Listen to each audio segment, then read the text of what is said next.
Taking a break from the bad earnings news and looking into new ways of innovation, particularly when we talk about education technology. Now, with physical classes here in the Philippines to resume, the earliest in 2021 yet, what alternatives do we have for learning? Here to share with us PLDT's initiatives, we have spokesperson Juan Isberto. Good morning, sir. Hi, good morning, Danny. How are you?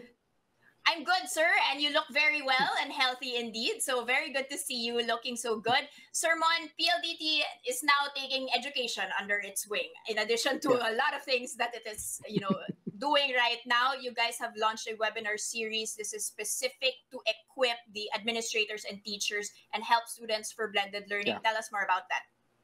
Well, we have to start off, Danny, our positioning in this particular situation is to support the efforts of the educators. Hindi naman kami ang subject matter experts. So we have to take our cue from the educators. And what the education system has said is that they're going to pursue a blended learning approach. They'll be using blended distance learning approach, which includes printed modules, online, on air. So, okay, so we are trying to help out in all of those areas, no? And this specific webinar that we did together with in partnership with the University of the Philippines Open University is focused on helping teachers and students learn how to learn online. Okay, because that's the first thing that they have to do. Mm-hmm. Sir, how has the reception been so far when you're talking about e-learning? I mean, a lot of people have just been waiting for classes to go back to normal. Many have just said this situation is temporary. Are teachers now on the wagon? Are they saying, okay, ito na talaga, this is the time that we have to do things differently? And are they excited about it? Is there still a lot of apprehension? Well, it's not going to be easy, Danny, to be fair to everyone, because this thing just fell on people's laps. Diba? Hindi naman ito napaghandaan over many years or so, which is what you would normally want to do if you're going to make such a large transition like this. No time, very little time to do this thing. So everybody's in a rush. But wherever there is challenge and crisis, there's also opportunity. And in this case, I think this is a forced to good opportunity to really promote online learning. I know of a number of colleges and universities, Danny, whose strategy actually is to go online. They really want to develop that capability to conduct online education so that they can serve not only their immediate community, but anyone in the Philippines, and for that matter, anyone in the world who would like to take a degree in a degree course in their college or university. So it's going to be hard. It's going to be challenging, but we think it can be done with everybody's cooperation and support. Sir, does PLDT find this just as a temporary solution habang classes are still closed? President Duterte announced that maybe on January 2021 they will start reopening. Is this a band-aid solution, or are you really gearing up for the new normal? And like you mentioned, schools should start doing blended learning. Maybe we will never really go back to the classrooms anymore. And is this actually a good alternative, a good enough alternative? No, I think hopefully, we're looking forward to the time that the people can go back to schools, right? But I think this experience will alter the way that schools are operated, managed, and conducted. I think after this experience, there will be a permanent place for online education. There are various aspects to this, Danis. People tend to focus on the technology, Correct. The connections, etc., etc. Yes. But beneath that, or behind that rather, is the pedagogy. There is the approach or the philosophy of learning behind it is also as significant. What do I mean? Take the case of UPOU. UPOU actually started off with printed modules. Remember that? I don't know if you're old enough to remember this. Of course. Danny, but Wala pang Wi-Fi ng university, sir. But UPOU started out with printed modules.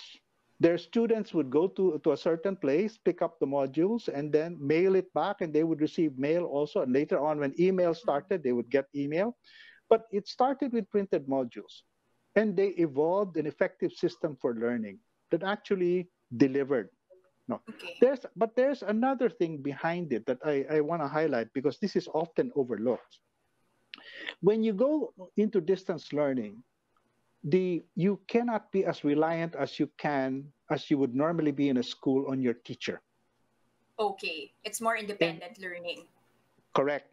And I would Okay. really emphasize the word independent learners. Hmm. Um, Interesting. it's got its pluses and minuses, because teachers will tell you there's always no substitute for having a classroom environment Mm-hmm. where a lot of people can interact, etc., etc. But a lot can also be said for distance learning, especially if it is done in the right way, because distance learning is anchored in a very important principle: independent learning. The Mm-hmm. child has to learn to become an independent learning. And for me personally, Mm-hmm. once a child becomes an independent learner, Danny, you're letting go of a tiger. Exactly. So it's not about the platforms available or the type digital or analog. It's really more about the professor being a facilitator rather than spoon feeding the person and the student actually taking it on for himself. Well, another metaphor for that, Danny, is the teacher, rather being the source or the fountain of all wisdom, becomes a coach. Correct. In a Correct. basketball team, it's not the coach who scores the points, right? It's a student. it's the it's the players, it's the Hindi na students who scores almighty. the. But the coach has a very vital role to play. He has to Mm-hmm. show the guys, oops, no, no, no, not this, not this. This is the way you do it, etc., etc. But the persons who executes it is the student. And in that Mm-hmm. process, he learns much more effectively, and much more richly than a person who is spoon fed all the lessons Correct. of the day.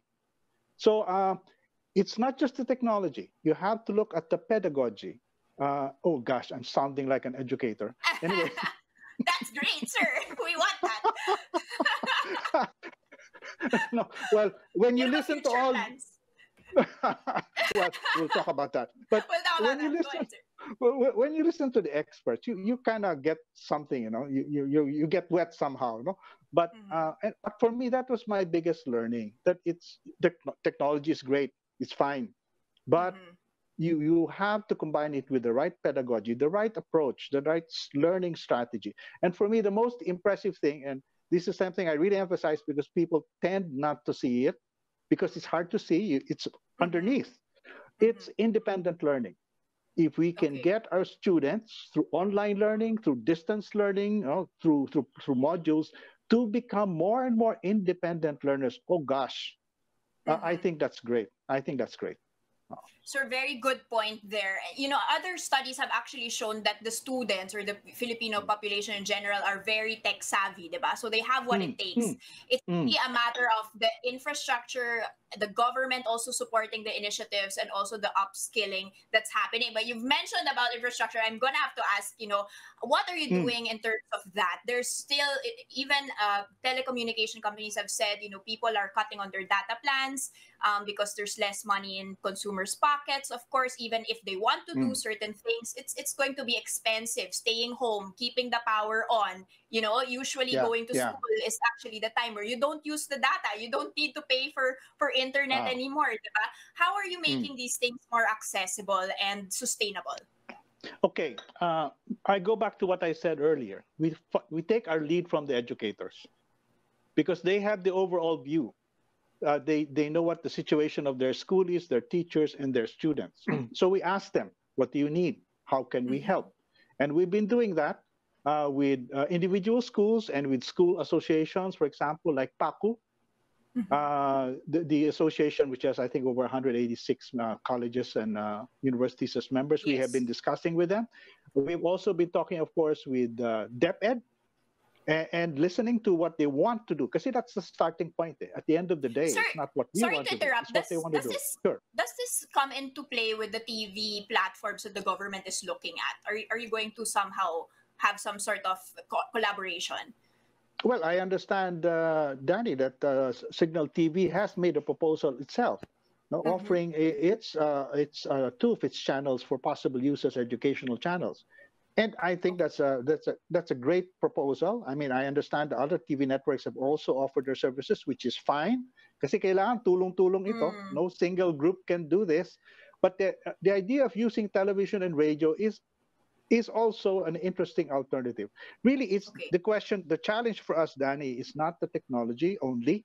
And that's also a Mm-hmm. challenge, of course, but it's also our ability to use the technology. Are our teachers and our students primed properly to be able to learn through these mediums, through these Mm-hmm. channels? Well, my sense is what's going to happen to us is I remember when I was studying how to learn swimming. Uh, I had an old I had an old-fashioned teacher, you know, who would line us up Dumb. and just dump us into the swimming pool. Ganun na pala ngayon, sir. Okay. But and I, to a certain extent, unfortunately, I think that's what's going to happen to us now, Mm-hmm. because I mean, to be fair to us, there was no time. You know, Correct. we just ended up with this situation on our laps. So, but I think we're going to have to learn by doing to a large extent. Mm-hmm. Uh, that's why we ran these webinars, no, in order to help our teachers make this adjustment. For example, this is something that should be interesting to you, Danny. Go ahead, sir. One of the things that the teachers need to do now, if they're going to do online education, and for that matter, Mm-hmm. broadcast, do using TV and radio, is they have to become broadcasters. Yes, exciting. Like me. No, Frogs seriously, turning to anchors. Go ahead. what the schools are now doing, both in the private sector as well as in the government, and I think the news has come out also that the Mm-hmm. DepEd as a team of teacher broadcasters now. But Yes, yes. what they're doing is you that instead of having teacher one on one rather to classes, they're now organizing teams of teachers. Okay. They're becoming like production teams. There Correct. somebody's going to be on air, okay, he'll be the Yeah. face, he or she will be the face, but you need a producer, The you need a script content, the writer. content, Yeah.